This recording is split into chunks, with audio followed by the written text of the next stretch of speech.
မင်္ဂလာပါပြည်ကညီလေးရာဇာလင်းထပ်မံအားပေးတဲ့ Roland ဂိုးမစ်စာ Pro X ကိုကျွန်တော် unboxing လေးတစ်ချက်မပို့ခင်စမ်းပါမယ်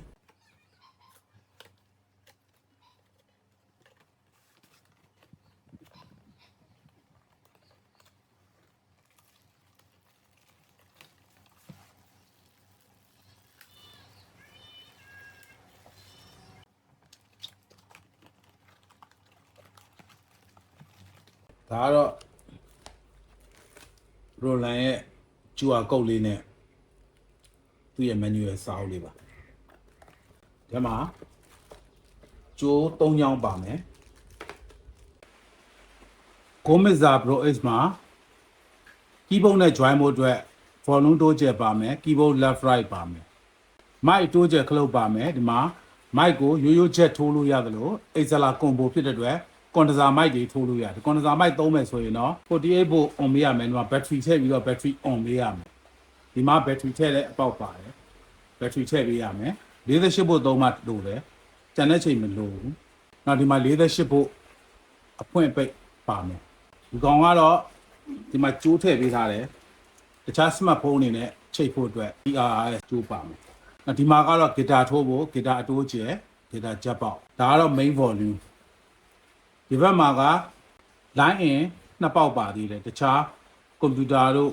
smartphone တို့ကနေပြီးတော့ MP4 player တစ်ခုခုပေါ့ device တွေမျိုးစုံကနေပြီးတော့ဒီမှာဒီလိုကြိုးမျိုးနဲ့နှစ်ပေါက်ထည့်လို့ရသေးတယ်ဒါ guitar တွေ bass တွေကိုအတန်အရမ်းများနေရင် guitar amp လိုမျိုးထောက်ဖိုင်းရင် short ဖို့အတွက် pad ပါတယ်ဒီဘက်က headphone ပေါက်ပါမယ်ဒီဘက်က loop back ကတော့ကျွန်တော်တို့ record တွေလုပ်တဲ့အခါဖုန်းထဲကအတန်ရောကိုပြောတဲ့အတန်ရောနှစ်မျိုးလုံးပါခြင်း loop back ကို on ထားပေးရမယ်ကွန်ပျူတာမှာဆိုရင်လည်းကွန်ပျူတာ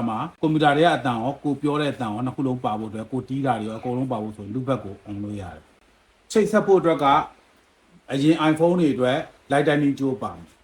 အခုနောက် iPhone တွေအတွက်ကတော့ Type C ကြိုးပါမယ် Type C ကြိုးနဲ့က iPhone 15 16ရမယ် Android Type C တွေကုန်ရမယ် Windows Type C ပေါက်တွေမှာ Laptop Type C ပေါက်တွေမှာထည့်သုံးလို့ရတယ် MacBook နဲ့ချိတ်ပြီးသုံးလို့ရတယ်ရိုးကွန်ပျူတာ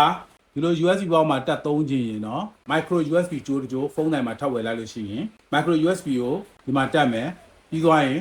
ဒီကောင်ကိုကွန်ပျူတာမှာတက်ပြီးတော့စောင့်ကတ်အနေနဲ့သုံးလို့ရတယ်ကွန်ဒန်ဆာမိုက်မသုံးဘူးဆိုရင်တော့တက်ခဲထည့်စရာမလိုဘူးသူ့ကိုဒီမှာတက်မယ်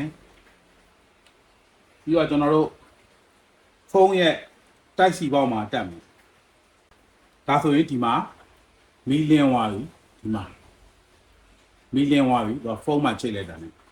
ရိုး guitar တီးတာ keyboard တီးတာ dynamic mic နဲ့သချင်းဆိုတာမျိုးဆိုရင်တက်ခဲထည့်စရာမလိုဘူးတန်းသုံးလို့ရတယ် condenser mic တွေသုံးမယ်ဆိုမှသာဒီထဲကိုတက်ခဲထည့်ပေးရမယ်ဒါလေးကပြည်ကညီရာသာလင်းမှာလားသူ့ရှိကိုပို့ရမယ်ဟာလေးပါမပို့ခင်မိတ်ဆွေတွေလည်းပူဇော်ဖြစ်အောင်ကျွန်တော်လည်းကြော်ညာလေးဖြစ်အောင်ဗီဒီယိုလေးတင်လိုက်တာပါလိုချင်ရင်ကျွန်တော်ရှိမှာထပ်မံဝယ်ယူလို့ရပါတယ်ပစ္စည်းနည်းနည်းလေးပဲရှိပါတော့တယ်ကြည့်ရှုပေးတဲ့မိတ်ဆွေအားလုံးကိုကျေးဇူးတင်ပါတယ်